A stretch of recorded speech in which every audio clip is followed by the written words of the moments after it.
Temaram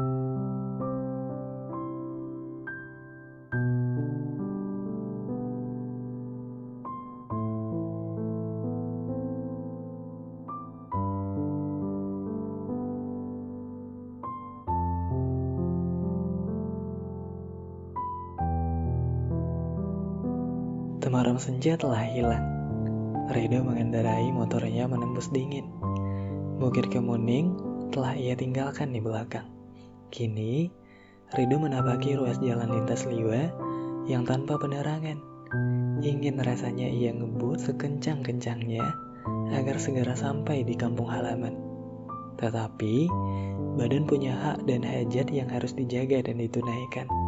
Ridho merasa perlu rehat sejenak melemaskan badan. Dan dalam keremangan, Ridho melihat agak jauh di depan jalan, itu ada tampak terang. Itu tanda daerah perkampungan. Ridho mengurangi laju kendaraan, dan beberapa saat kemudian, ia belok kiri dan memarkir motornya di halaman Masjid Sebulus Salam. Di halaman masjid itu, tampak sebuah mobil putih sendirian. Tak ada mobil atau kendaraan lain. Suasana masjid terlihat lengang, seperti tidak ada orang. Namun kemudian, Ridho melihat ada sepasang sepatu perempuan. Ketika Ridho naik ke serambi, terlihat seorang perempuan muda berjilbab keabu-abuan muncul dari dalam. Ridho mengangguk ramah pada perempuan itu, lalu memberi salam. Perempuan itu balas mengangguk dan menjawab salam. Usai sholat, Ridho rebahan di serambi. Dari posisinya, Ridho bisa melihat bahwa mobil itu masih terparkir di halaman, dan perempuan muda itu sedang melihat kondisi ban. Gadis itu tampak bingung.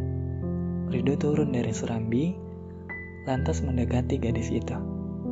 "Maaf, ada yang bisa saya bantu?" sapa Ridho ramah pada saat itu. "Oh, ini bang, ban mobil saya bagian depannya kempes. Belum habis semua sih, tapi buat jalan rasanya tidak nyaman. Dan sepanjang jalan tadi, terasa megol-megol. Saya mau ganti ban, tapi saya tidak bisa masangnya. Boleh saya bantu?" lanjut Ridho menawarkan bantuannya. "Kalau tidak merepotkan abang." "Tidak repot, ganti ban mobil itu cuma sebentar saja kok. Sama sekali tidak merepotkan." Gadis itu langsung membuka bagasi menunjukkan dongkrak, peralatan mobil, dan letak ban cadangan.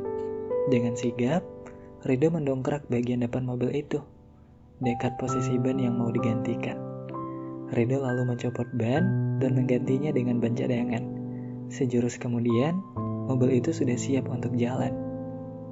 "Kalau boleh tahu, Mbak ini dari mana dan mau kemana? Kok malam-malam bawa mobil sendirian?" "Saya dari Liwa, mau ke Bandar Lampung." "Masya Allah, Mbaknya sendirian?" "Iya." "Malam-malam begini?" "Sebenarnya terpaksa. Maunya sih jalan tadi siang, tapi tadi ada beberapa urusan sampai sore. Ya terpaksa menerabas malam." "Kenapa tidak menunggu besok pagi saja berangkatnya? Bukan apa-apa, perjalanan malam itu riskan." "Saya tidak bisa. Masalahnya, besok ba'da subuh, saya punya kajian rutin dan saya panitianya." "Jam berapa sekarang?" "Hampir 8:30. Depan sana nanti, itu ada perkebunan panjang. Lalu ada hutan. Ada banyak tempat-tempat sepi dan riskan." "Mbak, boleh saya kasih saran?" "Apa itu bang?" "Mbak sebaiknya melanjutkan jalannya besok pagi saja." "Benar. Soalnya benar-benar riskan. Ya kita semua sudah pasti ingin selamat, dan kita sangat mengimani Allah yang maha menentukan. Tetapi, waspada itu penting kan? Masalahnya, Mbak sendirian dan bawa mobil mewah. Soal kajian itu kan ada panitia lain. Sekali lagi maaf, saya sama sekali tidak berniat menakut-nakuti. Ini hanya saran, sebab saya juga punya adik perempuan, dan saya akan memberi saran yang sama pada adik perempuan saya agar selamat dan aman. Akal sehat dan kewaspadaan itu sangat penting." Gadis itu lalu merenung sejenak. "Terus, kalau saya tidak melanjutkan perjalanan sekarang, saya bermalam di mana?" "Nginap di rumah warga kampung sini saja. Temui tetua kampung dan minta solusi. Mereka baik-baik kok." Besok pagi, usai sholat subuh atau usai sarapan, Mbak lanjutkan perjalanannya. Itu jauh lebih aman. Maaf ya kalau saya banyak bicara. Saya undur pamit. Saya mau melanjutkan perjalanan saya. Rido kemudian memakai helmnya, menyalakan motornya, lalu pelan-pelan menuju jalan raya. Rido masih sempat mengangguk pada gadis itu sebelum tancap gas ke arah Liwa. Gadis itu mengangguk dan memandangi pemuda itu mengendarai motornya hingga hilang dari pandangan. Tiba-tiba, gadis itu merasa pernah akrab dengan motor seperti itu. Gadis itu mencoba mengingat-ingat di mana dia pernah melihat motor itu. Gadis itu pun mengecek ponselnya dan melihat hasil jepretannya. Tadi, selama pemuda itu mengganti ban mobilnya, diam-diam ia memotret motor dan sosok pemuda itu dari samping. Ia lihat dengan seksama motor itu, platnya AB, plat Yogyakarta. Gadis itu terhenyak. Ia pernah lihat motor persis seperti itu dengan plat AB, tapi di mana? Ia masih merasa kebingungan. Dan ketika ia mencoba mengingat-ingat lagi, ia kaget ketika menemukan ingatannya. Di Gerasi Kiai Sobron. Pikirannya mengingat semua ingatannya.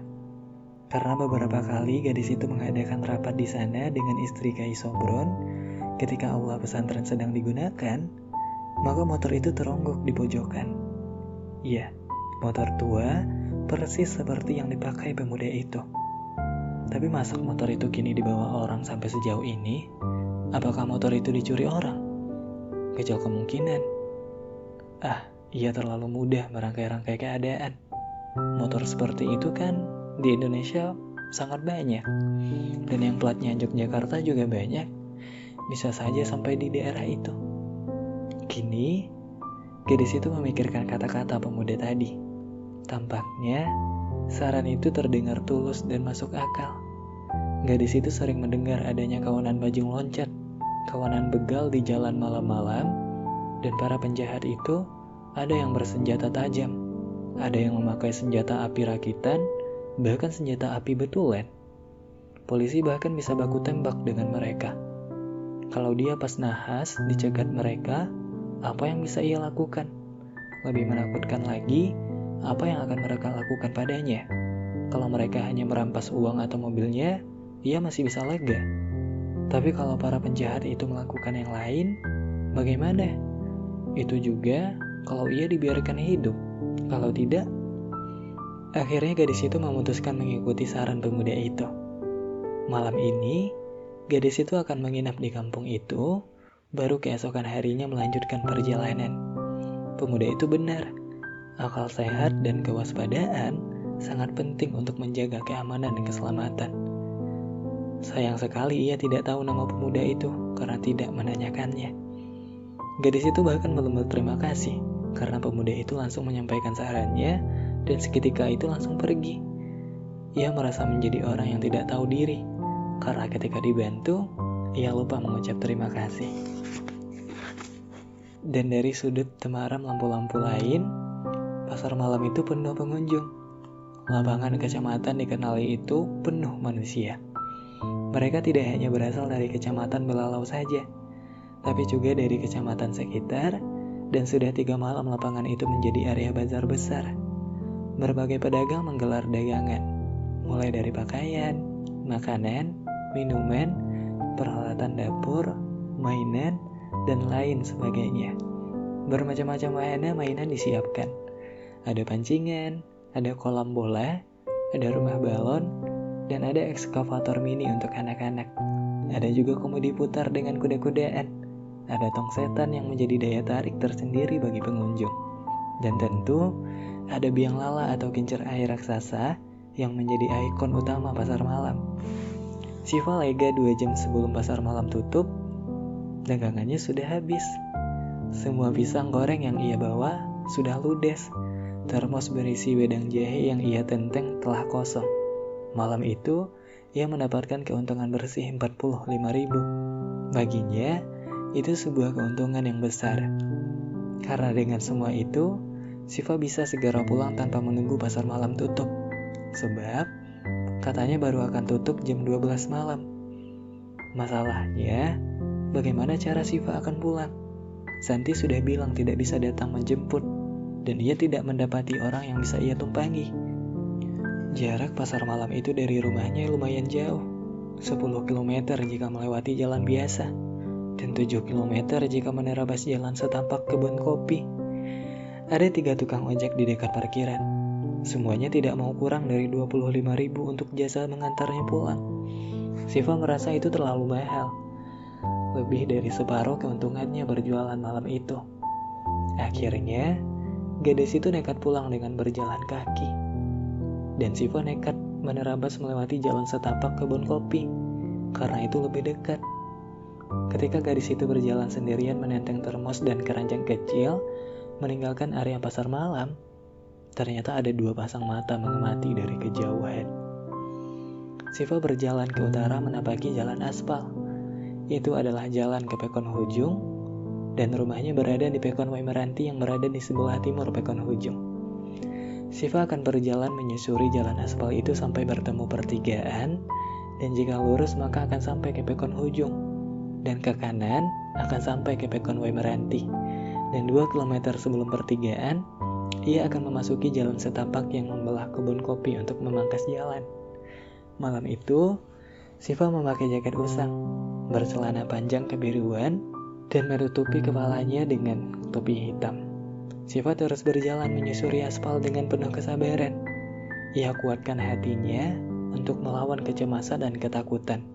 Sesungguhnya, Siva sangat cemas oleh kemungkinan dicegat orang jahat, dan saat itu ia juga lagi sendirian, atau dicegat oleh setan dan bangsa jin yang menyeramkan. Siva harus melawan semua kecemasan dan ketakutannya itu untuk memperoleh rezeki untuk makan. Dan untuk mengusir rasa takutnya, Siva banyak berzikir. Ia mencoba menghadirkan Tuhan. Setengah jam berjalan, Siva memasuki jalan setapak di kebun kopi yang gelap hitam. Ia hanya diterangi oleh nyala kecil dari senter mainan. Begitu memutuskan pulang dengan berjalan kaki dan akan menerabas jalan setapak, Siva mencari alat untuk menjadi penerang jalan. Lalu Siva membeli senter di tempat penjual mainan. Murah, hanya Rp5.000. Selain akan ia gunakan untuk menerangi jalannya, senter itu bisa ia berikan untuk si kecil Lukman. Adiknya itu pasti akan sangat senang. Jalan setapak itu terasa panjang, dan jalannya masih berupa tanah dan sesekali bebatuan. Sinar senter itu sangat menolong Siva. Meski kecil, tapi bisa menerangi 2 meter ke depan. Siva menemukan jalan aspal. Ia lalu menyeberang mengikuti jalan itu sebentar, lalu kembali memasuki jalan setapak yang membelah kebun kopi untuk memangkas jarak perjalanan. Suara jangkrik mengiringi perjalanan. Siva melompati sebuah kubangan. Angin mendesau kencang, langit mengerjap, dan petir menggelegar kencang. Sebuah pertanda akan turun hujan. Lalu Siva mempercepat langkahnya. Ia berdoa, semoga sebelum hujan turun, ia sudah sampai di teras rumahnya. Dan di sisi yang lain, Rido sedang mengendarai motornya memasuki Pekon Kenali yang menjadi ibu kecamatan. Dari kejauhan, ia melihat kincir raksasa yang bercahaya warna-warni. Ketika ia tahu ada pasar malam, ia sempat berpikir apakah Siva dan Lukman sedang di sana. Tetapi ia tepis pikiran itu, karena mereka pasti di rumah saja menunggui kakek Jirun yang katanya sakit dan tidak bisa apa-apa. Rido bertekad, jika besok ada kesempatan, ia akan mengajak mereka ke sana. Rido sampai di pertigaan Kenali. Ada petunjuk menuju Pekon Hujung ke arah utara. Rido mengikuti petunjuk itu, dan langit kembali menunjukkan kilat dan petir yang menggelegar. Rido mempercepat laju motornya. Beberapa menit kemudian, Rido telah sampai di jalanan aspal yang membelah perkebunan. Sayup-sayup, Rido mendengar teriakan perempuan minta tolong. Rido berhenti dan mematikan motornya. Iya, itu suara perempuan minta tolong. Arahnya dari dalam kebun kopi. Beberapa meter di depannya, ada jalan setapak membelah kebun kopi. Rido meninggalkan motornya di situ dan berlari ke arah suara. Rido khawatir ada orang dililit ular atau dalam bahaya lainnya. Dan suara permintaan tolong itu kembali terdengar. Suaranya lirih dengan tangisan. Suara itu semakin mendekat, Lalu ketika sudah mendekati sumber, Rido mendengar suara lelaki tertawa. "Siapa yang bisa menolongmu malam-malam di tengah kebun kopi begini? Sudah, kamu diam saja, tidak usah teriak-teriak. Sebentar lagi hujan, jangan membuat kami marah." Dan teriakan itu kembali terdengar dengan air mata. Seorang perempuan terlentang di tanah. Dua orang lelaki tampak berlaku kurang ajar padanya. Seorang dari mereka menyumpal mulut sang perempuan dengan kaos kaki. Yang satu hendak membuka celana panjang korbannya. Gadis itu meronta. Air matanya meleleh dengan hebatnya. Di saat yang sangat kritis itulah Rido sampai di situ. Amarahnya meledak melihat kelakuan dua orang lelaki tersebut. Dua penjahat itu tidak menyadari bahwa Rido ada di belakang mereka. Fokus mereka adalah menggarap korban secepatnya sebelum hujan tiba. Dan Syifa terus berontak. Tapi ia tidak berdaya dan kehabisan tenaga. Dua lelaki jahat itu semakin kesetanan, dan Rido melancarkan serangan dan sedikit pun tidak memberi ampunan. Rido menendang kepala lelaki yang hendak membuka celana sang perempuan dengan penuh kekuatan. Tendangan itu tepat mengenai sasaran, hingga lelaki itu terpelanting pingsan. Lelaki satunya kaget dan langsung refleks melompat. Rupanya, lelaki itu bisa bela diri. Lelaki itu marah bukan main melihat temannya terkapar. Dan lelaki itu langsung memasang kuda-kuda. Syifa yang terbebaskan dari kuncian langsung melepas kaos kaki yang disumpalkan ke mulutnya. Gadis itu minggir dan berteriak-teriak minta tolong sekencang-kencangnya. Penjahat itu mengeluarkan pisau lipat dan menyerang Rido. Tapi Rido adalah seorang santri pendekar. Ia menghindar dan sekaligus menyerang balik. Penjahat itu kaget ketika tahu-tahu tangannya sudah tertekuk dan pisau lipat itu sudah menancap di lambungnya. Rido menghantam muka penjahat itu sekuat tenaga. Penjahat itu roboh sambil merangkak kesakitan. Rido memegang kaki kanan penjahat itu dan meninju bagian lututnya dengan sekuat tenaga. Persis saat ia meninju balok kayu saat latihan untuk dipatahkan. Kaki kanan pemuda itu pun patah. Rido lalu menghampiri penjahat yang pingsan dan melakukan hal yang sama pada kaki penjahat itu. Dan Syifa masih berteriak minta tolong. Rido mendekat. Sudah, kamu sudah selamat." Syifa terdiam. Dua penjahat itu sudah tak berdaya sekarang. Mari kita lapor ke kampung terdekat. Dalam keremangan gelap, Rido tidak melihat jelas wajah perempuan itu. Syifa juga tidak bisa melihat dengan jelas wajah orang yang menolongnya. Tapi Syifa seperti mengenal suaranya. "Terima kasih. Tapi suara abang seperti udah Rido. Seperti suara kakak saya." Rido terkaget. "Syifa? Ini Udo?" "Iya, kamu Syifa." Syifa langsung menangis dan menghambur memeluk Rido. Pemuda itu membiarkan adik sepupunya memeluknya. Kalau udah Rido tidak datang, entah bagaimana nasib Syifa. Hati Syifa yang merasa takut kini bercampur lega dan haru. Sesungguhnya Allah yang menyelamatkan. Tapi kenapa bisa ada di kebun kopi malam-malam begini? Tanya Rido dengan mengharukan. Syifa terisak. Ceritanya panjang Udo. Gadis itu lalu melepas pelukannya dan meraba mencari senter kecilnya. Setelah ketemu, ia mencari keranjang dan termos yang tadi ia tenteng. Tadi Syifa jualan di pasar malam. Sudah. Ceritanya nanti di rumah saja. Sebentar lagi hujan.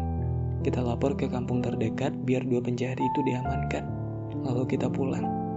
Kita ke jalan aspal. Motor Udo ada di sana. Semoga tidak hilang. Rido menggiring Syifa berjalan menuju jalanan beraspal. Sementara penjahat yang tertusuk pisaunya sendiri itu berusaha kabur meskipun kaki kirinya patah. Penjahat itu berusaha mengesot pergi dari tempat itu.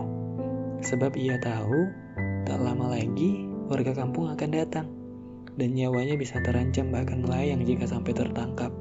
Penjahat itu terus mengesot meninggalkan temannya yang pingsan. Hujan deras mengguyur Waimeranti. Rido masih rukuk dan sujud di kamarnya. Dalam sujudnya, Rido menangis mendoakan kakeknya. Usai witir, Rido turun dari kamar. Rumah kakeknya itu adalah rumah panggung berantai papan. Beberapa tahun yang lalu, ruang utama rumah itu adalah lantai atas, sedangkan lantai bawah adalah gudang dan tempat menyimpan kopi yang dipanen. Tetapi sejak nenek Halimah susah berjalan dan naik turun tangga, kamar dan ruang utama kegiatan kakek dan neneknya dipindahkan ke lantai bawah. Tangga ke lantai atas yang tadinya ada di samping rumah pun dipindahkan ke dalam. Begitu pula ruang tamu. Ruang atas hanyalah kamar Rido dan kamar-kamar yang kosong. Rido lalu memasuki kamar kakeknya. Nenek Halimah sudah ia tuntun untuk istirahat dan tidur di kamar sebelah. Sementara dirinya akan menemani kakeknya yang tidak bisa melakukan apa-apa. Kembali, air mata Rido meleleh melihat kondisi kakeknya. Sudah 2 bulan lebih kakeknya koma. Siva menjelaskan, awalnya kakek jatuh di tangga masjid saat mau pulang dari sholat subuh. Saat itu kakek pingsan. Sempat sadar sebentar, lalu pingsan lagi. Karena tidak bangun-bangun, kakek dibawa ke rumah sakit daerah dan langsung masuk ICU. Selama 1 bulan kakek dirawat di ICU, tapi tidak ada perkembangan. Pihak rumah sakit sudah angkat tangan. Kalau pengobatan mau dilanjutkan, akan dirujuk ke Bandar Lampung yang lebih baik fasilitas dan segalanya. Dan dengan sedih, dokter menjelaskan bahwa harapan untuk sembuh secara medis sangatlah tipis. Akhirnya, kakek dibawa pulang sebab biaya pengobatan di rumah sakit tidak murah. Dan ikhtiar bisa tetap dilakukan di rumah. Tanah dan rumah milik nenek Halimah bahkan sudah digadaikan untuk membayar pengobatan kakek Jirun. Rido melihat air yang menetes pelan dari kantong infus ke selang. Dari air infus itulah kakeknya bertahan. Jika infusnya mau habis, Siva menggantinya dengan kantong infus baru. Siva diajari oleh suster di rumah sakit caranya memasang, mengganti, dan menangani infus. Nenek Halimah cerita kalau sebenarnya masih ada uang 1 juta lebih sedikit dari menggadaikan tanah. Uang itu merupakan persediaan untuk membeli infus dan berjaga-jaga kalau ada apa-apa. Karena itulah, Siva kini berjualan agar dapat uang untuk makan sehari-hari. Hanya Siva yang masih bisa aktif mencari rezeki untuk sekarang. Beruntung, Siva tidak seperti anak-anak lain seusianya yang malah menyusahkan orang tua.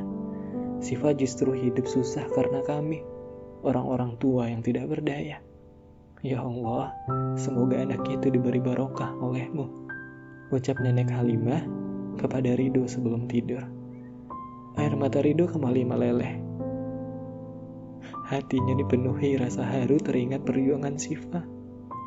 Adik sepupunya itu sampai harus berjualan gorengan setiap kali ada kesempatan. Dan Rido melihat sendiri perjuangan adiknya malam-malam dan nyaris menjadi korban pemerkosaan. Rido menyayangkan kenapa Siva tidak memberitahu dirinya sejak hari pertama kakek masuk rumah sakit. Jika Rido diberitahu, maka Ridolah yang akan berusaha semaksimal mungkin untuk mengais rezeki untuk keluarga. Siva berulang kali menjelaskan bahwa sebenarnya sudah lama ia ingin meminta kakaknya itu pulang. Tidak hanya ketika kakek Jirun sakit, tapi sejak nenek Halimah susah jalan pun Siva sudah berpikir bahwa sebaiknya kakaknya itu pulang. Tetapi pesan kakek Jirun untuk tidak mengganggu kakaknya di pesantren selalu menjadi pegangan Siva. Rido hanya bisa mendesah. Pasti semua ada hikmahnya. Pemuda itu melihat jam dinding yang tergantung di dekat pintu kamar. Sudah jam 3:30 dan Rido sesungguhnya sangat letih. Perjalanan naik sepeda motor dari Bandar Lampung sampai ke Meranti yang berada tepat di sebelah tenggara Gunung Pesagi itu sangat melelahkan. Namun melihat sendiri apa yang dialami Siva dan menyaksikan kakeknya yang tidak berdaya, membuat rasa letih dan capeknya itu sama sekali tidak ada apa-apanya. Karena tidak bisa memejamkan mata, maka Rido memilih untuk menunggui kakeknya. Sesekali Rido memijat kaki atau tangan kanan kakeknya yang tidak dipasang infus. Sesekali Rido bercerita, mengajak kakeknya berbicara.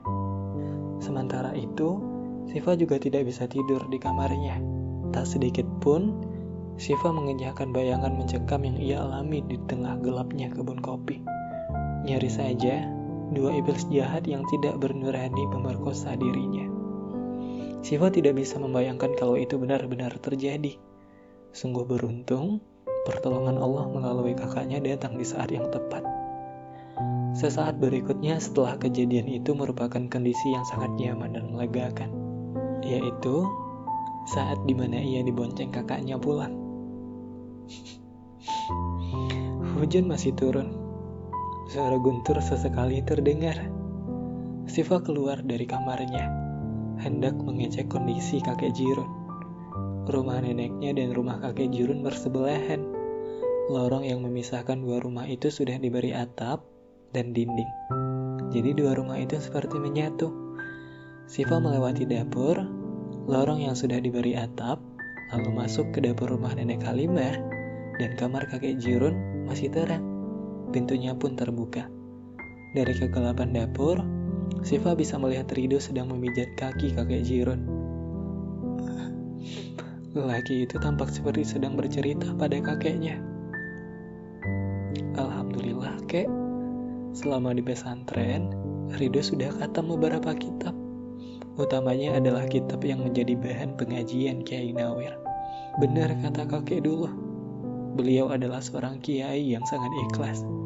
Terakhir, sebelum pulang, Rido menghatamkan kitab Tanwirul Qulub. Itu kitab tentang fikih dan tasawuf sekaligus. Alhamdulillah, Rido dapat sanadnya kitab itu, kek. Dari Kiai Nawir sampai ke penulisnya. Rido juga sudah khatam kitab Fathul Mud'in. Alhamdulillah. Oh ya, kek. Rido juga dikuliahkan oleh Kiai Nawir dan saat ini sedang menulis skripsi. Rido juga sudah KKN. Dan jika skripsi rampung, maka Rido akan diwisuda jadi sarjana. Tapi bukan sarjana agama. Rido kuliah di Fakultas Pendidikan, jurusan Pendidikan Ekonomi. Ya, sebenarnya Rido ingin jurusan syariah. Tapi saat itu kampus yang menyediakan beasiswa adalah kampus swasta umum. Dan ketika Kiai Nawir menawarkan pada beberapa santri senior dan khodim, semuanya pada menolak, kecuali Rido. Mohon doanya, kek, agar ilmunya nanti bermanfaat. Syifa kembali ke dapur. Gadis itu kemudian memasak air panas dan menggoreng pisang. Syifa lalu menyedok kopi. Setelah itu, ia meletakkan sepiring pisang goreng dan secangkir kopi di atas nampan, lalu membawanya ke kamar kakek Jirun. Rido agak kaget melihat Syifa datang. Udo tidak tidur ya? Udo lagi nunggu subuh. Oh, ini untuk hangat-hangat badan Udo. Pisangnya masih panas.